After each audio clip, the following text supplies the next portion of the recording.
Graça e paz, amados em Cristo Jesus. Hoje quero voltar a partilhar convosco uma mensagem que há tempos atrás eu partilhei, que é com relação a blasfemar contra o Espírito Santo, ou então a blasfêmia contra o Espírito Santo. Essa mensagem é de extrema importância porque eu vou resumi-la rapidamente para fazer entender alguns pontos que talvez não ficaram bem esclarecidos com relação ao blasfemar contra o Espírito Santo. É importante nós sabermos, amados irmãos, que blasfemar contra o Espírito Santo significa opor-se, resistir, ofender, insultar, difamar, injuriar contra o Espírito Santo de Deus. Porque nós sabemos que o Espírito Santo é o Espírito que foi outorgado a nós, o Espírito da promessa, pelo qual ela responde para este processo, para este trabalho de salvação da humanidade. Então, é a presença, é o culminar do poder de Deus, a presença de Deus em toda a sua plenitude para a salvação do homem. Amém? Então é necessário nós entendermos que existem, neste injuriar, ou opor-se, rejeitar ou resistir, ofender, insultar e difamar contra Deus, existem situações que nós podemos considerar como erros doutrinais. Erros doutrinais são os erros que eu cometo e qualquer outro servo comete à medida que nós meditamos a palavra e trazemos a mensagem, mas talvez não exploramos extensivamente ou exaustivamente o texto para poder compreender uma certa doutrina e acabamos por trazê-la de uma forma errada. Isto é um erro doutrinal, é um acidente, acontece com qualquer ser humano, porque nós não somos perfeitos.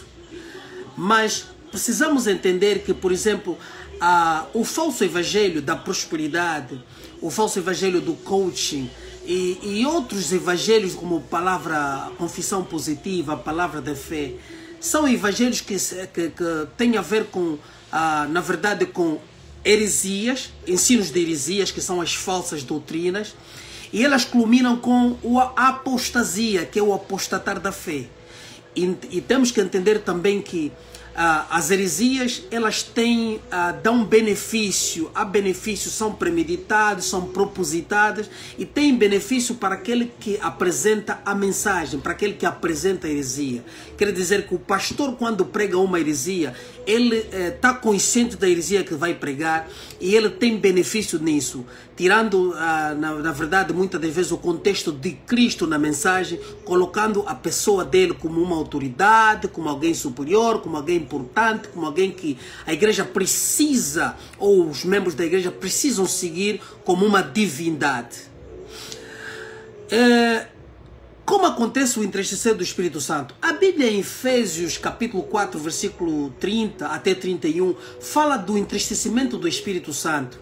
E em Lucas 12, 8, 10 até 10, também fala do blasfemar contra o Espírito Santo. E ainda em Mateus 12, 32 a 42, a Bíblia fala desse pecado que não tem perdão. Mas como nós vamos dar um exemplo? O exemplo nós vamos encontrar, por exemplo, em Marcos 3, 28 a 29, em Isaías 63 a 10, e temos como consequências desta pregação, desse falso evangelho, desse falso ensino, temos ainda em Mateus 12, 42 até 45, quando Jesus faz a relação ou faz a referência de que os espíritos imundos, depois de terem saído de uma pessoa, e voltam a ocupar porque encontram vazia, porque na verdade há uma ausência do Espírito Santo. O Espírito Santo se entristeceu, foi blasfemado, foi injuriado, foi ofendido e ele abandona essa pessoa. Então os espíritos imundos que antes ocupavam esse lugar, eles voltam e tomam esta pessoa. E a Bíblia diz, também descreve, segundo a palavra de Jesus, que esta pessoa, o estado espiritual dessa pessoa torna-se pior do que estava. Não quer dizer que ele fique maluco, não quer dizer que ele se apresenta como uma pessoa louca, mas na verdade é que nós vamos ver que esta pessoa estará em estado de depravação, que vai ser um processo contínuo e progressivo, que você não vai entender como é possível alguém que uma vez conheceu a palavra de Deus, uma vez pregou a palavra de Deus, agora estando ali, ele está a pregar heresias de uma forma desrespeitosa, de uma forma caluniadora, difamadora a Deus, contra Deus. Amém? E nós ainda olhamos que apóstolo João, em 1 João capítulo 5, versículo 16, ele fala que existe um pecado de morte e que este pecado nós não devemos interceder, quer dizer, que não há necessidade de nos preocuparmos em interceder por esta pessoa que esteja a pregar um falso evangelho, esteja a dar um falso ensino, porque na verdade ele cometeu um pecado de morte. E ainda vimos em Judas, Judas descreve em toda a sua epístola, ele fala desse desviar, do desvio que estes falsos profetas iriam cometer, que esses falsos mestres iriam fazer. E ainda em Mateus 7 também vimos que Jesus Cristo fala do largo caminho que eles iriam trazer, que é do falso ensino, ensino com dissimulações, manipulações, engano, para que as pessoas, na verdade, com interesses próprios, para satisfazer as suas próprias necessidades.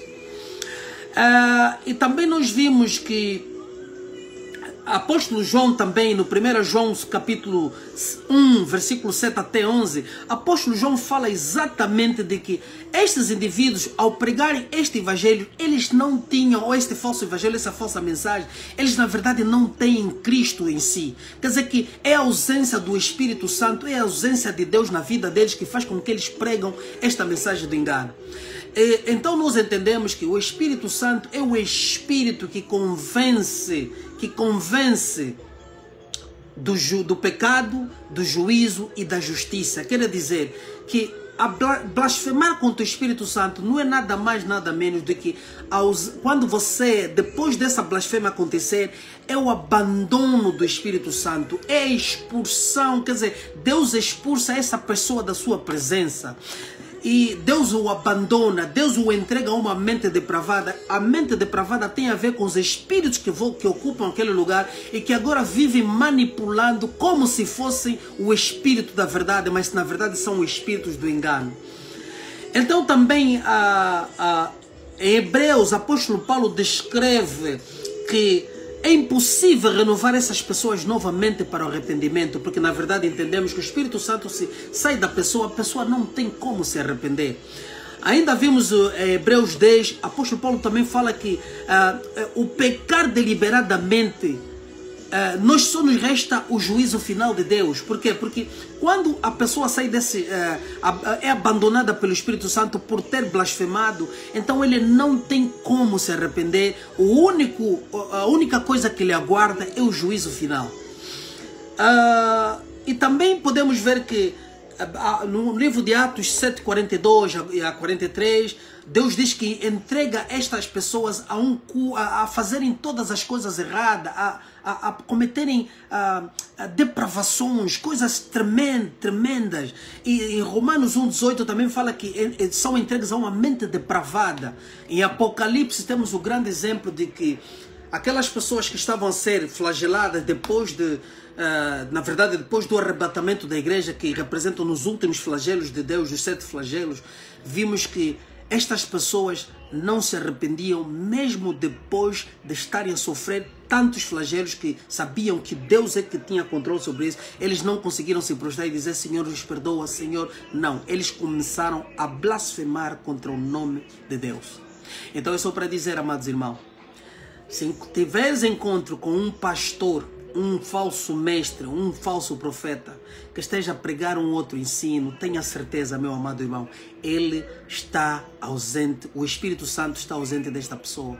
Porque não é possível nós termos o Espírito Santo e pregamos uma mensagem que ofende Deus. Não é possível nós pregamos uma mensagem contra Deus, porque a injúria e a calúnia que se fala, a difamação, tem a ver com pregar uma mensagem errada, quando eles premeditadamente sabem do que estão a fazer e tirando benefícios próprios. Quando eles usam até o nome de Deus para dizer que o Senhor mandou falar, o Senhor disse, o Senhor me revelou, o Senhor me mostrou. Esta é uma grande injúria contra o Espírito Santo de Deus.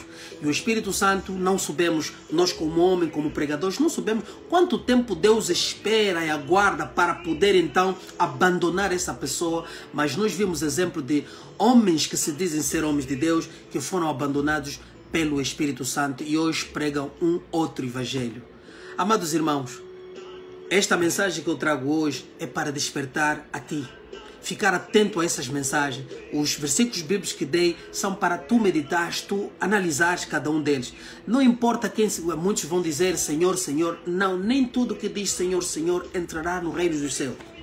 Mas sim aqueles que fazem a vontade do Senhor, aqueles que cumprem a vontade do Evangelho, fazem a vontade do Senhor, o prescrito na Bíblia Sagrada, os seus preceitos e mandamentos que Ele dá para a igreja, o mandamento do amor e todas as outras coisas que nós devemos andar segundo a vontade dEle para cumprir com isto. Estes é que vão realmente entrar no reino dos céus.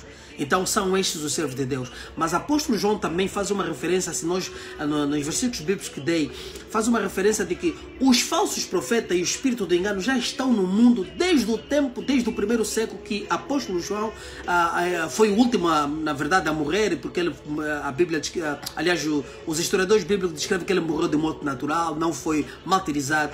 Então ele já dizia que os espíritos do engano já estavam no mundo, e o espírito do engano era aquele que professavam algo que era contra o Evangelho, algo que não era, tudo que trazia a lisonja, tudo que trazia a manipulação, tudo que era da concupiscência dos olhos, da concupiscência da carne, da soberba da vida, tudo isso não era o Evangelho de Cristo. E é o exemplo que nós observamos todos os dias hoje com estes falsos pastores. Então, eu na próxima mensagem, eu vou trazer aqui a exposição de uma tal da igreja, e olha, eu vou profetizar para a igreja de Cristo.